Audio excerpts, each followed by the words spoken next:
forcément équipé. Donc j'ai essayé de donner des éléments qui sont à la portée de tous et que chacun va prendre au niveau où elle ou il est.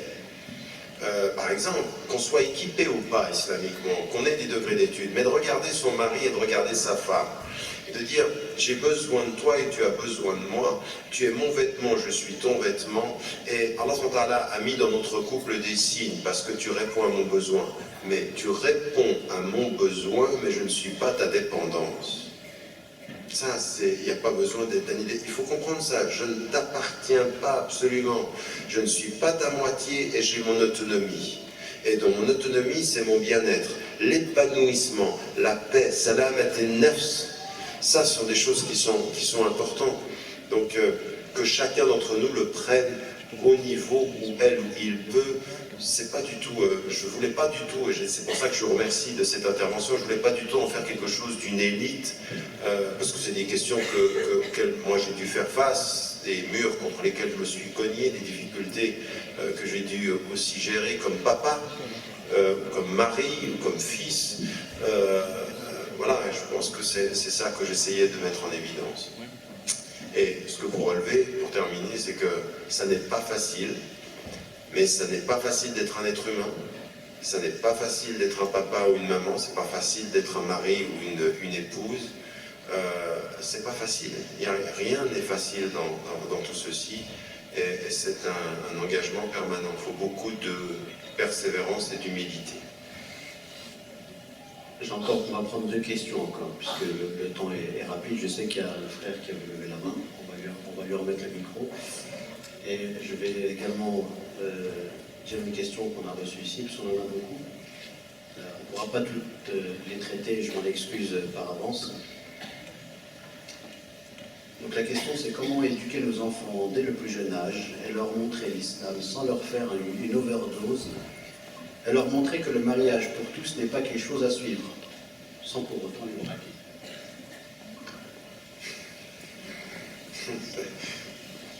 Ça c'est bien. Non mais c'est une bonne question, c'est-à-dire comment, à partir de nos références musulmanes, donner une éducation, on n'est pas tout le temps en train de dire l'islam, l'islam, l'islam, parce que ça c'est... Vous savez, je vais vous dire une chose. Hier on parlait dans d'autres conférences, j'étais dans la banlieue, dans la région parisienne, et on parlait, certains me posaient la question, mais dans le climat actuel en France, comment est-ce qu'il faut faire pour pouvoir normaliser notre présence? Et moi je disais, ma suggestion par rapport à ça, c'est aussi quelque chose, vous savez que récemment, je me suis rendu à Florence et votre ministre des Affaires étrangères, non, de l'Intérieur, Manuel Valls, et la ministre des Affaires féminines, de la femme,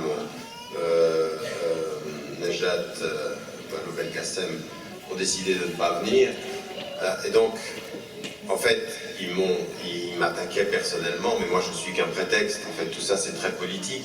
Donc on me diabolise pour essayer d'éviter le vrai débat. Et donc j'ai répondu, vous verrez ceci si vous allez sur le site, je ne sais pas si vous le visitez, mais si vous allez sur tarikramadan.com, vous verrez que je réponds demain, Inch'Allah, il y aura un article sur ce qui fait fuir les ministres, l'art de faire fuir les ministres, parce que un ministre italien me dit, vous êtes fort quand même. À vous tout seul, vous faites fuir 2 ministres, vous allez avoir sacrément du pouvoir. C'est pas moi qui ai du pouvoir, c'est eux qui ont quelque peur d'aborder certaines questions. Mais dans cette question-là, c'est effectivement, quand eux ils ne viennent pas et quand ils sont très très étonnés d'une chose. Je leur dis, arrêtez, quand vous nous parlez à nous en tant que citoyens, de systématiquement de nous étiqueter musulmans comme le seul problème que nous avons en France, c'est que nous sommes musulmans. Le problème de la France, c'est pas l'islam. Le problème des cités, c'est pas l'islam. Le problème de la crise, c'est pas l'islam. Ce sont des problèmes socio-économiques. C'est votre déficit de compétences politiques sur la question de la justice sociale, sur la question de la politique européenne, sur la politique éducative. C'est ça le problème. Arrêtez de libeller l'islam. Vous faites le jeu du Front National et des populistes. Eux, ils veulent dire tous nos problèmes, c'est les étrangers. Ben nous, on n'est pas étrangers. Et l'islam, c'est pas une religion étrangère à la France. Donc ça, c'est le chapitre est clos là. Maintenant, c'est fini ça. Mais parlons des vraies choses. Et quand vous avez des enfants et que vous leur parlez, vous les éduquez comme musulmans, arrêtez tout le temps de commencer par dire toi en tant que musulman. Et toi l'islam, vous êtes en train de le mettre dans l'altérité. Ne dites pas nous et eux. Moi, j'ai jamais eu ça. J'ai eu le premier texte qu'on m'a donné dans la maison, c'était le Coran. Mais le deuxième, c'est Alfred de Musset. C'est, t'as le cœur ici et t'as les pieds ici. C'est Alfred de Musset, dire j'ai perdu ma force et ma vie et mes amis et ma gaieté. Voilà, c'est ça c'est ma vie, c'est ma culture. Et ils m'ont pas dit, oh, non, non, non, non, attention, t'es musulman. Vous parlez à vos enfants, dès qu'ils vont sortir de la maison, ils sont dans l'espace sinistré. Attention, où est-ce qu'il ça va exploser quelque part. Vous les mettez en condition, alors c'est ça l'overdose, c'est qu'à un moment donné, on est nous tellement peureux par rapport à l'islam qu'on transmet la peur et ils sortent avec la peur. Et ça me fait souvenir d'un des frères qui vient d'Algérie avec son père, il arrivait comme dans la première génération, et lui dès qu'il voyait un policier, et puis son fils à un moment donné, il dit mais qu'est-ce qu'il y a? Pourquoi t'as peur? Et tout à coup, le père commence à réfléchir par les questions de son enfant, et il se dit, mais c'est vrai, pourquoi je commence à avoir peur de lui? Parce qu'en fait, là-bas, c'était l'autorité, attention, c'était un sujet. Et donc, il importe. Et nous, on continue. Non, du calme. Et dans nos enfants, on parle d'islam quand c'est l'islam, puis on parle de la vie quand c'est la vie. Je veux dire, yessérou. Facilitez les choses. C'est-à-dire, ne les rendez pas difficiles et ne les rendez pas obsessionnels. Il y a plein de choses dans la vie, agis comme ceci, demande. À des moments donnés, on interpelle l'intelligence de l'enfant, pas comme musulman, mais comme utilise ton intelligence. Et il y a la fitra, faire confiance à la fitra. Parce que dès que vous avez les instruments de savoir ce qui est bien ou faux, après vous pouvez aller. Donc je veux dire que de ce point de vue-là, dans la connaissance d'éviter cette overdose, il faut vraiment être capable d'être présent, de donner à son enfant des espaces où on ne parle pas de tout ceci, ou à des moments, je veux dire, Hamdallah, il va vers Abu Bakr al-Siddiq, il lui dit, mais je dois être un hypocrite, parce que quand je suis avec le prophète, c'est comme si je voyais le paradis et l'enfer, et quand je ne suis pas avec lui, et les deux, ils sont la même chose, ils vont voir le prophète, mais il lui dit quoi? Ça, donne-moi ça, c'est-à-dire il y a une heure pour ci, une heure pour ça, et à des moments donnés, il faut qu'à la maison, on délaisse ça, on ne parle pas que de ceci, on parle de la vie, on parle des choses, on peut parler de sport. Tout le problème, c'est l'excès. C'est quand on y a un excès d'islam, ça commence à... Mais même moi, à des moments donnés, je me suis posé la question, vous savez, quand je pars en voyage comme ceci, faire des conférences, je prenais la famille, et qu'ils entendaient, oh là, ça va quoi, les conférences, ils ne comprenaient rien, et, oh. Alors on les donnait à quelqu'un qui les faisait faire autre chose, je veux dire, aller faire du sport, aller faire, pour sortir de ceci, parce qu'il ne faut pas que ça commence à devenir oppressant, ça nous étouffe. L'islam, ça peut pas être aussi. Il y a un deuxième élément à la question, quel était-il? Ce que je voulais dire autre chose. Oui, alors aussi, par rapport au mariage pour tous, comment... Voilà ce que je vous ai dit, c'est-à-dire que nous, d'un point de vue islamique, c'est un homme et une femme. Là, on peut marquer des distances en disant ça, c'est pas ce en quoi on croit, on peut marquer des distances, mais pas en ayant un discours qui soit négatif et d'insulte par rapport à la société. C'est-à-dire qu'il faut qu'on fasse, dans notre éducation, la différence entre nous ne sommes pas d'accord avec ce qu'ils font, mais ça ne veut pas dire qu'on insulte ce qu'ils sont, eux et tout ceci. Et donc, à des moments donnés, il faut mettre un cadre. Et comme vous connaissez cette histoire de rabbin aux États-Unis, vous connaissez cette histoire de rabbin aux États-Unis? Il y a un rabbin qui est à New York et qui dit, moi j'ai mon fils qui va se marier, et puis la fille, il m'a amené une fille, la seule chose que je veux, c'est que ce ne soit pas une fille noire. Et l'autre rabbin qui est de Washington, il dit, moi mon fils il va aussi se marier, et puis il va m'apporter une fille, là j'espère qu'elle est riche et qu'elle est proche du gouvernement. Et il y a le rabbin de San Francisco, il me dit, moi j'ai mon fils, il va se marier, j'espère qu'il m'amène une femme. Vous m'avez suivi? Vous en riez? Ça veut dire faites attention. Ça veut dire faites attention. C'est-à-dire que, vous voyez, des petites choses comme ceci, qui font qu'à un moment donné, parce que nous, on a un vrai problème. Dans les choses sérieuses, on ne comprend pas que l'une des façons parfois de gérer des choses sérieuses, c'est pas d'en faire un drame. C'est de regarder les choses, on peut avoir de l'humour par rapport à ça, mais il faut comprendre les priorités. Et donc de ce point de vue-là, ce qui est en train... Je vous dis ça pourquoi? Parce qu'avant-hier, j'étais à cette émission, dont je ne sais plus le nom et dont je ne sais plus la chaîne. Vous avez ça sur le site, en l'occurrence, si vous voulez pouvoir la suite. Et j'avais en face de moi quelqu'un qui était présenté par par Ondelat, le présentateur de l'émission, comme le premier imam homosexuel en France, avec la mosquée de l'Est de Paris, ce qu'il appelle la mosquée inclusive. Et lui, d'abord, c'est quelqu'un, je veux dire une chose, il est très sophistiqué, il a énormément lu, il a travaillé, et très souvent, lui, il vient avec une connaissance des textes, et les gens lui répondent, on ne discute pas, c'est haram, point.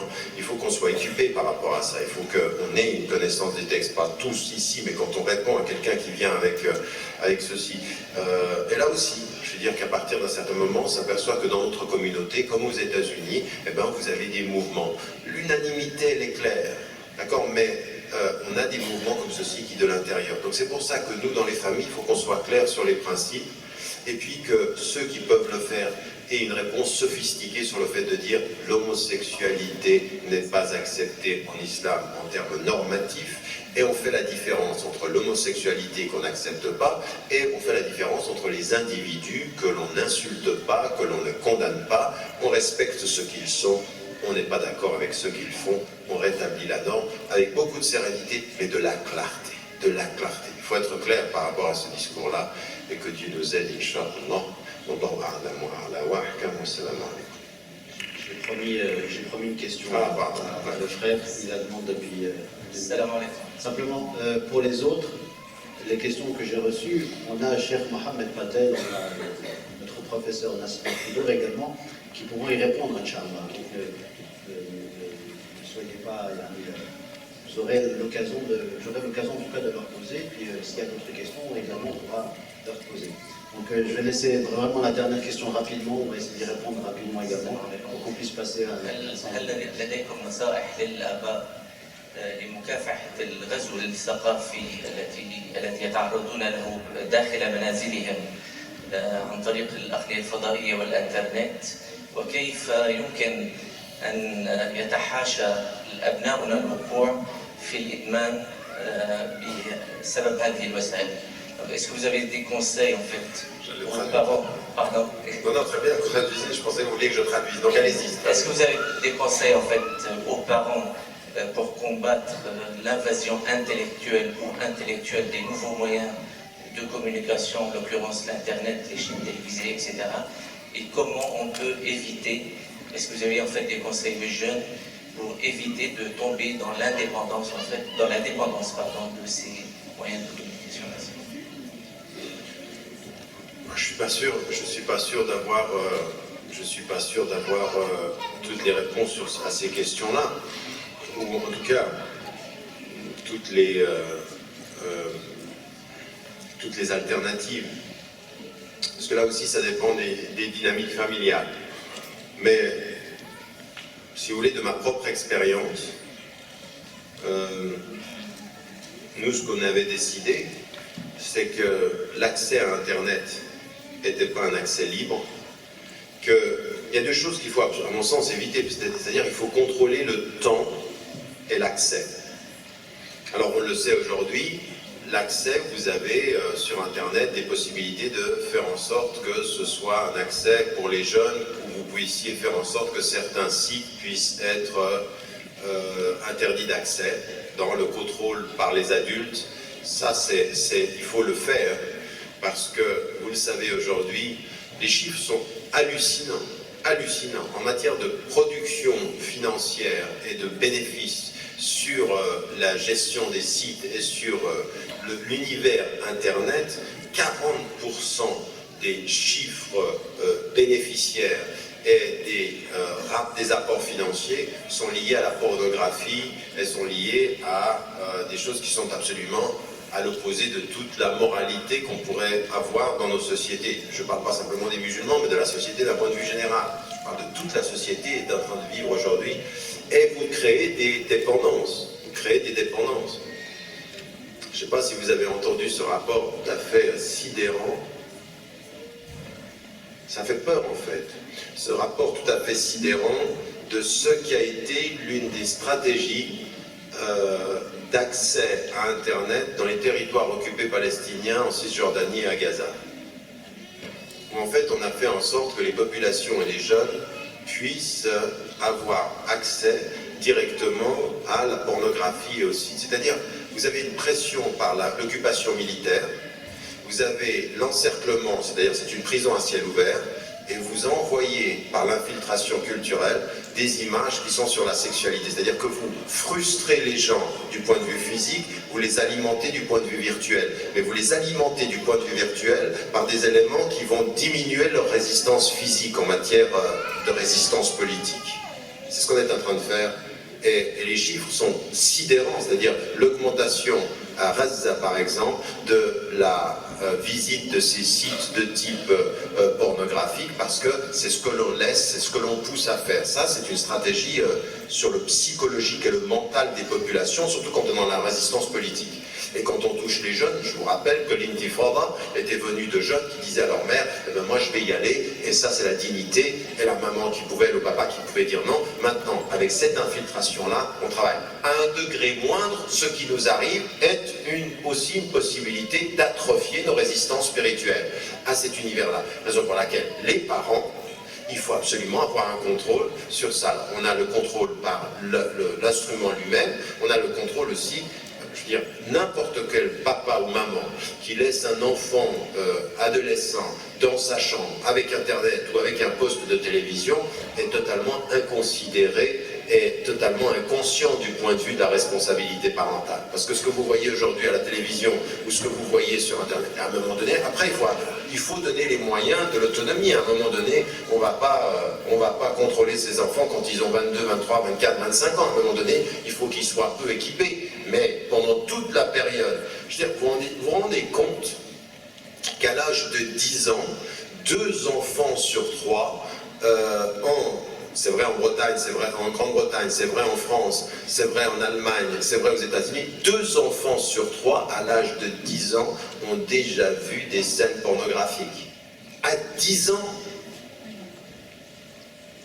Mais ça devient sidérant. C'est-à-dire, qu'est-ce que vous êtes... Et puis ensuite, ça se répercute même sur les comportements masculins, sur le type du rapport à la femme. C'est-à-dire, je veux dire, c'est pas dans ces films-là qu'on apprend ce que c'est que la grâce, l'élégance et la galanterie. Tout change, toutes vos normes changent. Donc en l'occurrence, ici, il faut être extrêmement... à mon sens, c'est ça. Moi, la stratégie, c'est à un moment donné, un ordinateur de famille, il faut qu'il soit exposé dans un lieu où on est là. Le temps, il faut faire attention au temps. La télévision, faites très attention à contrôler les temps de télévision. La télévision, c'est pas une babysitter. C'est pas je fais à manger, regarde la télévision. C'est pas le papa n'est pas là, regarde la télévision. Non, c'est pas. On contrôle son rapport à la télévision, c'est important. Il vaut mieux donner un livre, il vaut mieux donner des jouets, il vaut mieux donner quelque chose qui soit constructif, puis ensuite, avec le temps qui passe, faut que je finisse. Oui. Avec le temps qui passe, aller étape par étape. Et ça, c'est une vraie colonisation intellectuelle. Il y a une chose, je termine là-dessus, il y a une chose qu'Internet est en train de produire, j'y faisais référence pendant les dernières interventions que j'ai eues en Angleterre ces temps, c'est un rapport aux États-Unis qui met en évidence le rapport avec Internet, avec l'anonymat. C'est-à-dire on rentre dans des sites, on met un autre nom, puis on commence à se permettre à se dire n'importe quoi. L'anonymat d'Internet, c'est le contraire de la responsabilité devant sa conscience. C'est-à-dire la responsabilité devant sa conscience, c'est que j'assume ce que je fais, j'en suis parce que Dieu me voit. L'anonymat devant Internet, c'est je suis devant un écran, je dis ce que je veux, j'insulte, et puis personne ne sait qui je suis. Et si en plus vous avez des moyens d'éviter les adresses IP et tout ceci, eh bien allons-y. Et là-dessus, ça vous change complètement le type de rapport à la responsabilité qui est la vôtre. Internet qui atrophie la conscience et l'éthique de la responsabilité.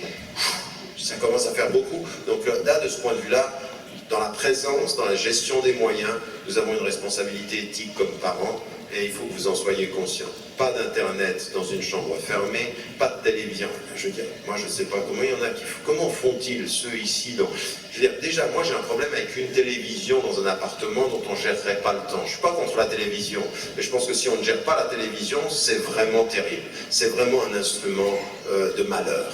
C'est vraiment un instrument, parce qu'on perd la communication de ça. Il y en a qui réussissent à avoir une télévision dans chaque chambre. Il y en a qui mettent une télévision dans la chambre de l'enfant. Comme ça, il sera content, il regarde ce qu'il veut. Il y en a même un qui vient vers moi et me dit « J'ai mis la télévision dans la chambre de mon fils parce que des fois il veut regarder quelque chose et moi je veux regarder quelque chose d'autre. » Et tu mets une télévision dans sa chambre. Et voilà. Et après, quand il sort de la chambre, il dit « Est-ce que tu as fait ta prière à l'heure ?» Un problème là. Il y a un problème de cohérence sur quels moyens on donne à nos enfants pour qu'on puisse leur faire confiance dans leurs responsabilités. Que Dieu nous aide, Inch'Allah.